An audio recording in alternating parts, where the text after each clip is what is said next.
Guinéennes, Guinéens, mes chers compatriotes, l'année qui s'achève a été marquée d'une pierre blanche dans l'histoire de notre pays. Elle aura été celle de la clôture d'un chapitre peu glorieux, mais aussi le commencement d'un autre plus radieux, celui de l'espérance, celui de la renaissance. Nous laissons derrière nous la violence et l'arrogance. Derrière nous, la division et les dilapidations, la corruption et les exactions. Nous éteignons les tragiques flammes de ces moments de brutalité économique, financière et humaine. En renaissant de ces brûlantes cendres, c'est la sève nourricière de notre idéal commun, de refondation de notre État et de rectification de nos institutions. Liberté et opportunités sont données à chaque Guinéen et à chaque Guinéenne de reprendre sa place de patriote pour jouer efficacement son rôle dans le processus de transformation de notre société. C'est notre pays, c'est le pays de nos ancêtres, c'est le pays de nos enfants, c'est la terre dont l'âme fait battre le cœur de chacun d'entre nous. Le 5 septembre dernier, vos soldats ont pris leurs responsabilités, toutes leurs responsabilités, en assumant leur part de risques. Nous l'avons fait pour notre pays. Ce n'était pas une décision facile à prendre. Elle s'est imposée. C'était une nécessité, vous l'avez compris. Nous saluons l'adhésion populaire que la prise de pouvoir a suscité. C'est le symbole de notre légitimité. Plus de 60 ans après notre indépendance, nous avons décidé de donner une nouvelle chance à notre pays. Nous avons dressé le constat de la situation d'impasse et des risques majeurs pour notre cohésion nationale. Il fallait agir. Nous avons estimé que le temps était enfin venu pour qu'ensemble, nous nous mettions en mouvement. L'état de fragilité de notre pays a été notre unique motivation. Une société gangrénée par le communautarisme et le tribalisme, parfois même la haine. Une cohésion nationale inexistante, une confiscation par quelques-uns des richesses de notre pays, une pauvreté galopante et une corruption endémique. La Guinée et les Guinéens étaient touchés dans leur âme. La fierté d'être Guinéen profondément ébranlée. La Guinée, notre pays, doit se faire avec tous ses fils et ensemble. Les sages et les religieux ont un grand rôle à jouer dans cette édification. La division et les propos haineux n'ont plus leur place dans ces chantiers nouveaux. Les prises de position religieuses, ethniques, régionalistes n'arrangent que ceux qui nourrissent des ambitions individuelles. J'en appelle au sens des responsabilités de tous les acteurs, notamment les sages et les religieux, pour œuvrer à la paix, à la réconciliation et au pardon durant cette période de transition. Mes chers compatriotes, la situation ne pouvait plus durer. Vous avez approuvé notre démarche. Vous continuez de l'approuver. Ce combat, vous vous êtes approprié. Ce combat, il n'est pas seulement le mien, il est le vôtre, il est le nôtre. Ensemble, nous le mènerons. À chacun de prendre ses responsabilités, toutes ses responsabilités. De multiples défis sont en effet devant nous. Des défis sécuritaires, dans un environnement sous-régional particulièrement menaçant. Des défis économiques pour enclencher enfin le cycle de notre développement. Nous devons nous concentrer sur l'essentiel, bien sûr, qui est nos besoins, afin de mieux profiter de nos richesses, au lieu de les dilapider. Nous devons instaurer la culture de la probité, et quelle que soit l'austérité qui en découlera. En ce début d'année, je souhaite partager avec vous notre vision. Le moment enfin est venu. Le moment de créer un véritable État, notre État. Le moment de refonder la nation, notre nation. La nation de nos rêves.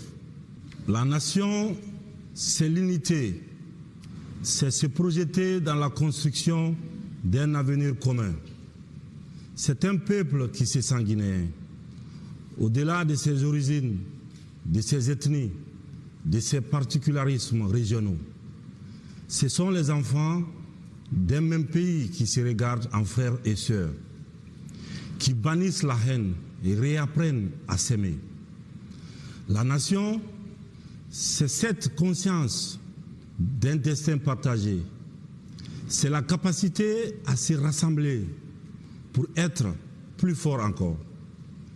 Un corps uni, mes chers compatriotes, c'est un corps solide, un corps valide, un corps opérationnel pour relever tous les défis.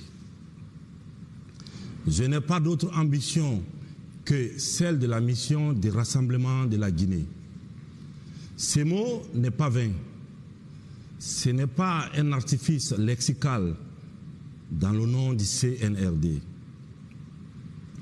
Mais comme tout passé, les lignes blanches sont parfois traversées de lettres rouges. Je comprends certaines frustrations, des incompréhensions face à certaines de nos décisions. J'en mesure la teneur. Croyez-moi, chacune de mes actions n'est guidée et ne sera guidée que pour la protection, la défense et l'unité de notre patrie. Nous venons de loin. Trop de larmes inutiles ont été versées. Trop de tragédies vaines, de discussions malsaines, d'intrigues politiciennes. Le moment de l'union sacrée est venu. Elle bâtira les solides fondations dont notre pays a besoin. Pour parvenir à des résultats probants, la nécessité pour nous de prendre des décisions fortes et courageuses s'impose, dans l'intérêt des Guinéennes et des Guinéens. Mes chers compatriotes, l'édification de notre pays impose deux choses, la réconciliation et la confiance en nos institutions. Nous fonderons une nation, mais nous créerons aussi un État. L'État qui s'impose comme le socle de la nation guinéenne. Un État inclusif et impartial, au service de tous, où nos fils et nos petits-fils vivront en harmonie.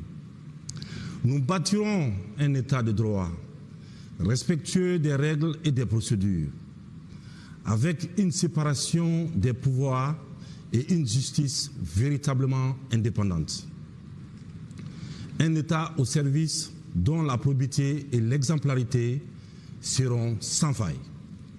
Chacun sera désormais responsable de ses actes. Il lui sera demandé de rendre des comptes. Nous bâtirons aussi un État plus proche des citoyens, humaniser ses pratiques et rendre ses services plus accessibles aux citoyens grâce à une politique résolue de digitalisation. Chacun, quel que soit l'endroit où il vit, doit pouvoir avoir accès aux services de l'État. Guinéennes et Guinéens, notre Guinée est fragile. Elle est du fait de dysfonctionnements qui sont très nombreux et qui fissurent notre unité. Ils décrédibilisent nos institutions. Ils sont à l'origine des crises cycliques qui déstabilisent les fondements de notre État. Ils enfantent violence et souffrance. répression et désolation. La justice sera pour tous, y compris les gouvernants. Nous allons régler ces dysfonctionnements. Nous n'allons pas décréter le changement, mais nous le construirons ensemble, brique par brique. Pour cela, il faut un peu de temps. C'est donner le temps de poser un diagnostic juste. C'est donner le temps d'identifier les vrais problèmes. C'est donner le temps de prescrire les bons remèdes. Ce sera le rôle du CNT, qui sera constitué très bientôt. L'abondance de candidatures a retardé la mise en route que j'aurais souhaité plus rapide. Le CNT nous proposera un chronogramme consensuel. Chaque force politique et sociale de notre pays s'y reconnaîtra. Il nous proposera une nouvelle constitution. Cette nouvelle constitution consensuelle sera adoptée par référendum. À la suite de ce processus, nous organiserons des élections. Élections communales d'abord, législatives ensuite et enfin le scrutin présidentiel. Avant, bien sûr, le cadre devra garantir la fiabilité des scrutins et la crédibilité des résultats. Je pense ici notamment à la liste électorale, à l'établissement des bureaux de vote en zone rurale. Ce n'est pas simplement une question de logistique, c'est une question d'équité et d'égalité des droits entre tous les Guinéens. Faites-moi confiance, je suis là pour servir, pour vous servir bien sûr. Et le moment venu, le pouvoir, je vous le remettrai. À vous, peuple de Guinée.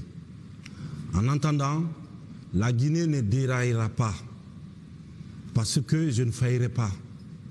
Elle ne vacillera pas non plus, parce que je ne tremblerai pas. Ma détermination pour ce pays est sans limite. Je vous garantis que le temps des errements est terminé. Le temps des saignées de toutes sortes est révolu. Le rôle qui m'est dévolu, c'est de conduire cette transition au terme de laquelle nos larmes auront tari, nos rêves refleuris, nos cœurs seront apaisés et nos conflits dissipés. C'est le sens du sacrifice que mes compagnons et moi avons modestement consenti le 5 septembre dernier. S'il fallait le refaire, c'est avec la même détermination que nous repartirons. Mes chers compatriotes, sachons trouver en nous la force, la confiance et la volonté pour faire de 2022 une année de refondation et de renaissance, bien sûr, afin d'offrir à notre population, notamment la jeunesse, l'opportunité d'une vie meilleure. Vous pouvez compter sur mon entière détermination. L'avenir nous appartient. Avant de finir, je vous annonce que courant le premier trimestre 2022, nous organiserons sur toute l'étendue du territoire national et dans nos ambassades à l'étranger des assises nationales dénommées Journée de vérité et pardon. Ces journées permettront de cerner l'ampleur et le contour du vaste sentier de construction de notre union sacrée. Ensemble, ayons une pensée pour nos malades, nos soldats engagés sur des théâtres d'opérations extérieurs. Soutenons notre CELI national et nos concitoyens de la diaspora. C'est l'occasion pour moi d'inviter chaque Guinéenne et Guinéen à plus de vigilance et de protection face à la nouvelle flambée des cas de Covid-19 dans le monde et chez nous. La vie de chaque Guinéen compte pour moi. C'est à ce titre que j'invite nos concitoyens à continuer à respecter les gestes barrières et à se faire vacciner afin d'atteindre l'immunité collective. J'adresse à chacune et à chacun d'entre vous me veut de très heureuse année 2022. Vive la Guinée, vive la République. Je vous remercie.